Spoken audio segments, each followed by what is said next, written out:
Hello, Internet! Welcome back to another episode of Bazzle Spotlight. We're here with the same team that we've been using, which has been going reasonably, I suppose. Like I've probably said a million times before already, I'm sort of de-rusting myself. I'm getting used to playing VGC against other people who want to win as well. So, yeah, it's been an interesting climb. We've lost a few games, but I think this was 2-1 when I first started recording. So we've lost 3 games and won 6, I think. So not too bad. But this, I didn't even check this guy's rating. This is interesting. So there's a Nido King there, and he knows what he's doing. Is locked in straight away. The Crobat means that I can't just go Xerneas Fruit and Geomancy straight away, as you would hope a team would not allow it to happen. But the Nido Queen's interesting. Nido King, rather, is interesting. Serena. Do you think that might be a Scarfed Kyogre? Could be a Scarfed Kyogre. Could be a Scarfed Kyogre. So I'm going to go with Blastoise. I think I've led Blastoise every game, haven't I? Blastoise, Rayquaza, I think would be a good lead here. Xerneas, definitely. And the last spot, I don't think Volcarona does much. Either Coco or Scrafty. I think it has to be Tapu Koko here, doesn't it? Yeah, it has to be Coco. Intimidate doesn't really do too much for us. Coco's good against Rayquaza and Kyogre. Only really worried about that Nido King, actually. But we can Nature's Madness it and chip it down so other things can knock it out. So we'll go with these. But I don't know, like, we'll see what happens. We'll see what it leads. Anything can happen in Pokemon. Aside from all the things that can't happen. But, okay, Nido King and Serena. So maybe it's a Scarf Nido King. We don't get to see any abilities activate, so... Okay. So, what do we want to do? Because there are many options here. So I could protect Icy Wind. That's one option. But he could feint Ice Beam. I can't Fake Out. So I think maybe I do Icy Wind here, just in case it is a Scarf Nido King. He has also got 2 Ice Weak Pokemon out there. But do I protect with Rayquaza, or do I attack with Rayquaza? I think I'm going to attack with Rayquaza, just because Serena is a little bit tricky with Helping Hands and all the rest of it. A feint Ice Beam, I'm not sure that would knock Rayquaza out even still through the Delta Stream. And it's just gone for a Helping Hand. If it's a Helping Hand Thunderbolt, then it is Ice Beam. Okay, and he can't freeze me because I'm assuming it's Sheer Force. So he's nice when you know that he can't be frozen. Oh, I didn't even take me down to the sash. Ha! So there's Nido King showing its not strength. But Serena should be gone now. And an Icy Wind, if we connect, 95% the time we will. We'll bring the Nido King slower than... Good. Slower than Rayquaza. And actually, what is Nido King's base speed? If it's not... Maybe it is timid. And that's why it didn't do that much damage. But if it's timid, then it still outspeeds Blastoise. If it's modest, then Blastoise will outspeed it. But in comes his Rayquaza for some more business. So we do know he's locked into Ice Beam. So Nido King's probably going to switch here. Again, he's brought in another Ice Weak Pokemon. So I am going to Icy Wind here. And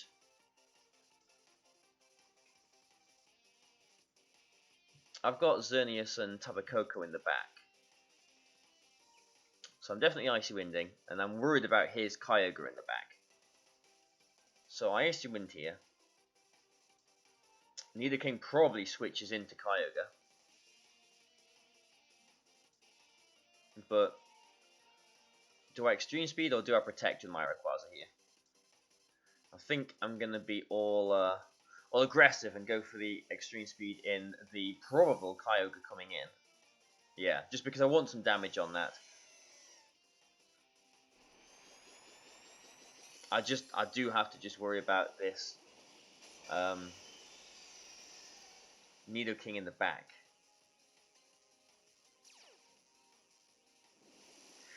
Unless it's Banded or Life Orb, Dragon Ascent I don't think should knock out my Rayquaza. If I thought it would, then I probably would have gone for the Extreme Speed into his Rayquaza just to cover any potential Focus Sash options. Possibilities. But yeah, damage into the Kyogre is decent. And he's actually gone for a Swords Dance. Okay then. Well, as long as we hit this Icy Wind, we know that we will have the faster Rayquaza.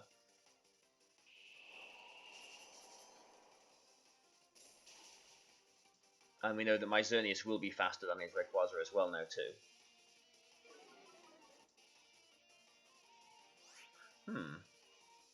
Okay. Interesting turn of events. I have still got Coco in the back, so Kyogre isn't the biggest issue for us. So I think I do need to start chipping away at this Rayquaza. I mean, am I not safe to just Icy Wind and Extreme Speed the Rayquaza? If he protects the Rayquaza and he Origin Pulses, then my Rayquaza's gone, but Blastoise still... Blastoise does go into Extreme Speed range from there, actually. But we'll do this, and we'll see what happens. He might be... Oh, he's not... I'm probably losing both my Pokemon here, then.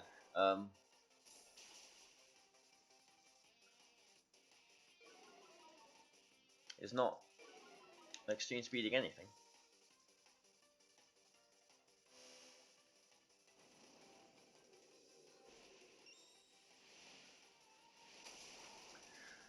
This is tricky now then. I mean, at the beginning on Team Preview, I was thinking, okay, I'm alright as long as I can take care of that Nidoking. That Nidoking is still in the back. And I did have Dazzling Gleam on my Tapu Koko. If I did have Dazzling Gleam on my Koko, I could just go for a Dazzling Gleam and a Geomancy. But I need to think about what I'm doing here. He is -1 special.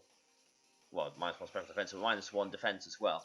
But he does resist my Wild Charge now. I'm just thinking if I Wild Charge, I mean, he's probably going to Extreme Speed my Koko.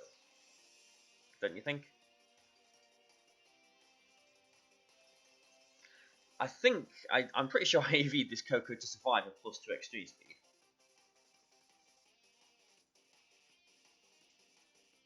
So do I Geomancy? I feel like I have to Geomancy because of that Nidoking in the back. And I have to take care of this Rayquaza. I'm just going to have to hope that this Wild Charge knocks the Rayquaza out. Yeah, so I obviously did EV to survive that. And the Wild Charge does, thankfully, take care of the Rayquaza. And I'll get my Geomancy, but we'll... Oh, that's not what I wanted to see. I was hoping Tapu Koko was going to survive that. Just because it's an Origin Pulse or Water Spout. It's going to be a single target now. And if I can take 2 of this, there is no rain, so I think I should be able to. Then I think I'll be fine, because I'm not going to touch my computer because I don't want to risk the capture card stopping. But if I could, I'd calculate Dazzling Gleam, and that's a critical hit, isn't it? If I could, I'd calculate Moonblast and Dazzling Gleam on Nidoking, because if I know it can't protect, if a Dazzling Gleam knocks it out, then I'd go for a Dazzling Gleam. But yeah, like I was saying, if I could survive 2 Origin Pulses, 2 water attacks from that Kyogre, which I would have been able to, then I could just safely Moonblast into the Nidoking, knock it out, and take 2 hits. A Moonblast knocks the Kyogre out from where it is now.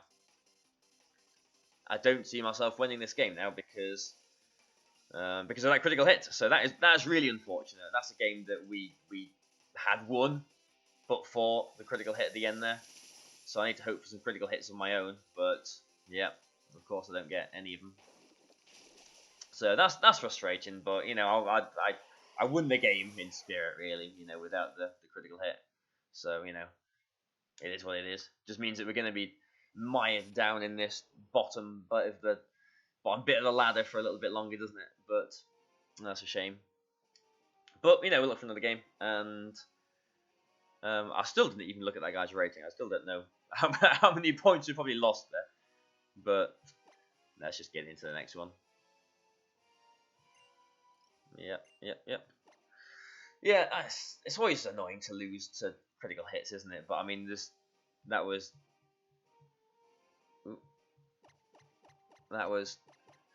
absolute black and white, critical hit. I lost.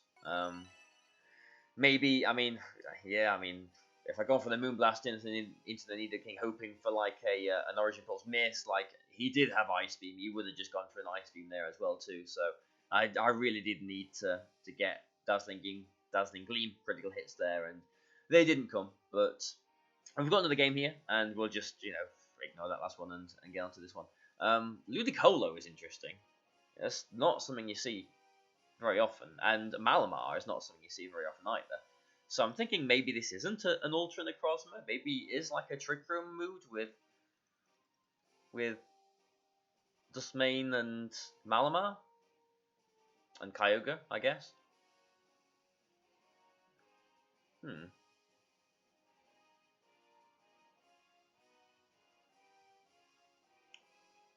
So Blastoise has got a higher base speed than Ludicolo.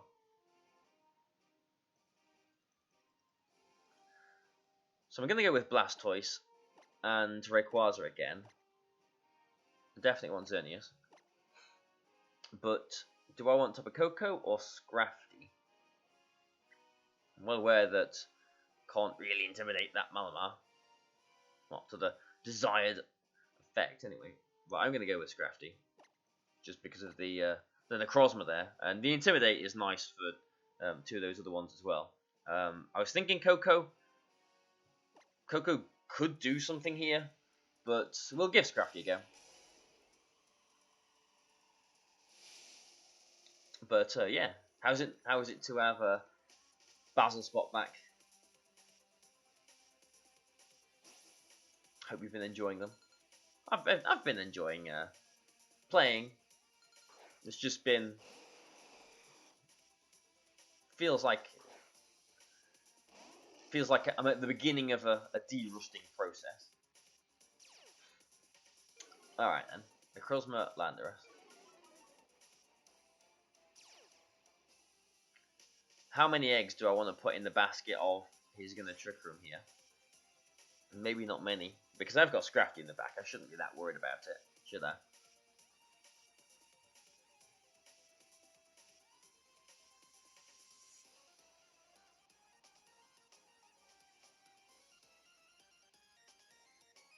So then what does Rayquaza do here? I could bring Scrafty in, but does that get me much? I'm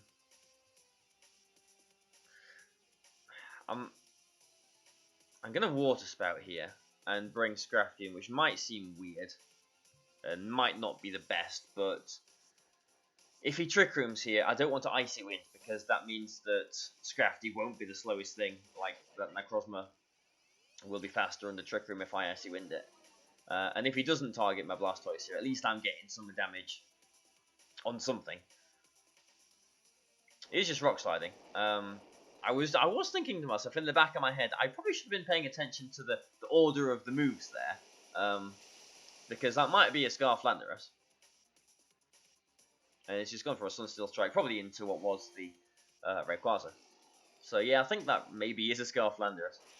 Like maybe my subconscious sort of picked up that actually the Intimidate went before my Delta Stream, my Airlock rather, and it's leftovers on Necrozma. Okay. That's interesting.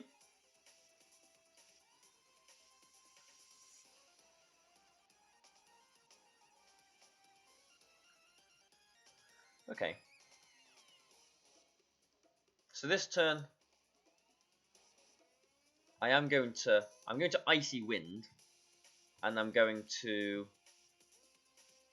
Black Hole this Necrozma, which I don't think is going to knock it out, but it'll do a decent chunk. Yeah, this might be. If this is Malamar coming in, that's not. Then it's going to get a speed rise, but it isn't.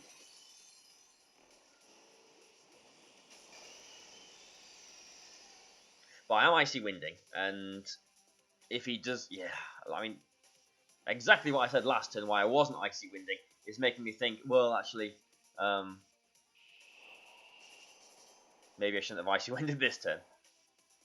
Maybe I should have either roared or water spouted the Necrozma again, just to guarantee I do get a knockout. But I don't know. I was just going through a photo, guys. That's fine. I was just in the back of my head. I was just thinking, this Z Dark from Scrafty is strong. It'll get the Necrozma, won't it? And it might. But Prism Armor does make it very, very bulky. But this is your turn, Scrafty. We've seen Blastoise use its Hydro Vortex enough times. It's your time for a Black Hole Eclipse now.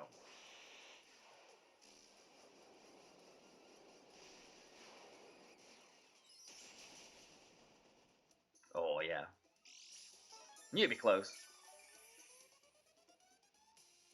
But we're looking alright, I think. We can, even though we're only at 46 HP out of 155, a Water Spout will knock out the Necrozma from here, so we are going to do that.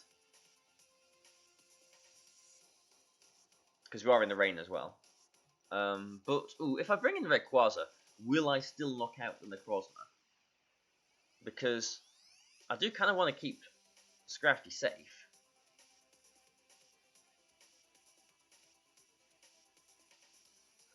I'm not sure. Actually. I'm just going to go for a low kick. Or actually, no. I'm going to go for a detect. I want to keep Scrafty safe, completely forgetting that I put a detect on this Scrafty. Okay, so he's gone for... So a Rayquaza switch here would have not been the worst. And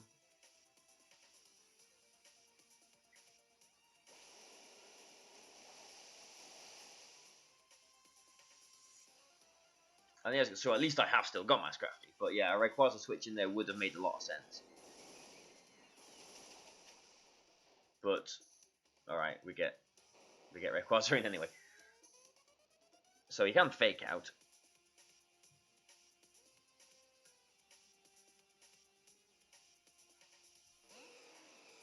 He has to fake out the Rayquaza, doesn't he?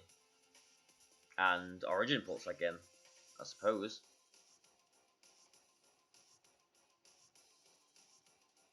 So I'm going to protect the Rayquaza, and I'm just wondering, do I bring in Xerneas now? Because the next turn would be a good turn to Geomancy, and actually I am going to do that. I am going to bring in Xerneas now. So in the last game, Kyogre with no rain, critical hit our Xerneas. I'm hoping that Xerneas in this game can take 2 water attacks as well.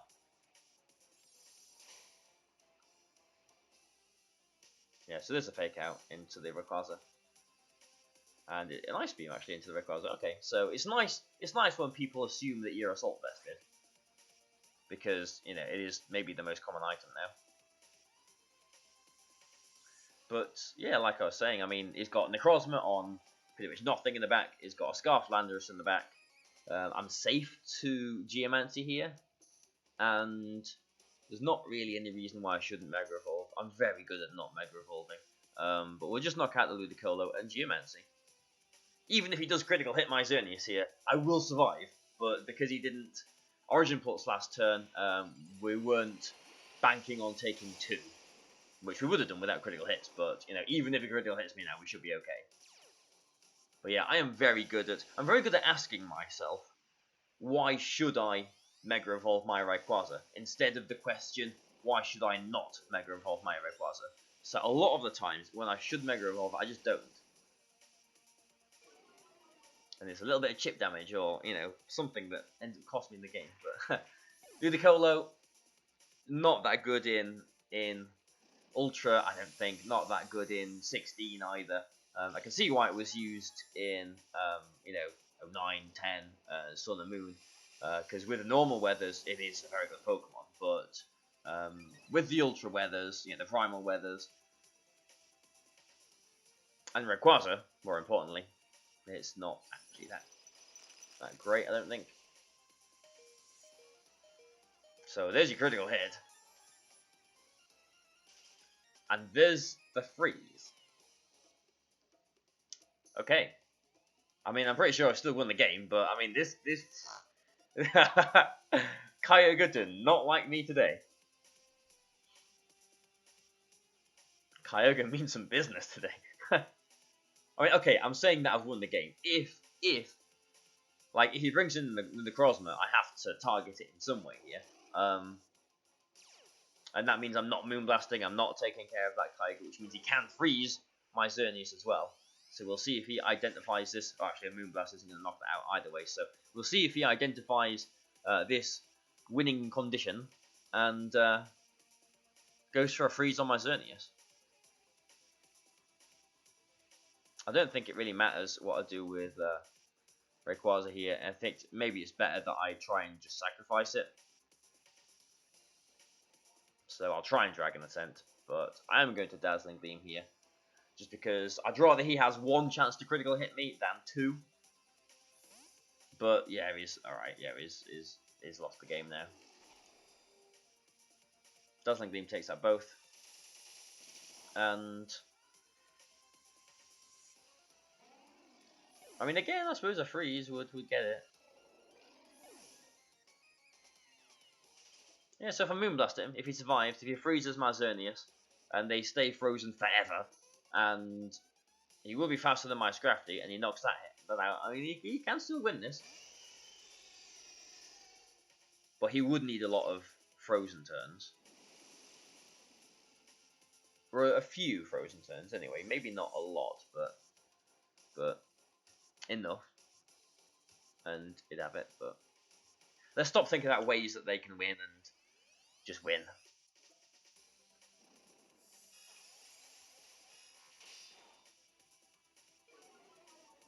You need even more turns now. And he's just gone for an Origin Pulse, so he hasn't even identified his win condition. Brilliant. Nice. Give you one more chance to try and Thor Rayquaza.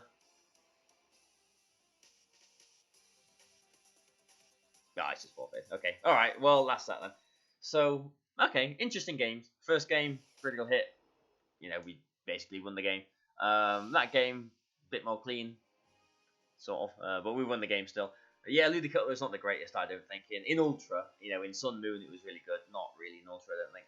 But yeah, I hope you guys have enjoyed this video. You know, I hope you're still enjoying watching this team and watching me as well. You know, I know some of you guys have been watching me for years, and you know, if you're still here after all this time, then you know, I do appreciate that. So thank you very much for sticking around. But I will see you on Friday, I guess, next time, and then we'll decide after that if we're doing what with this team or another team or whatever. But thank you, and I will see you then.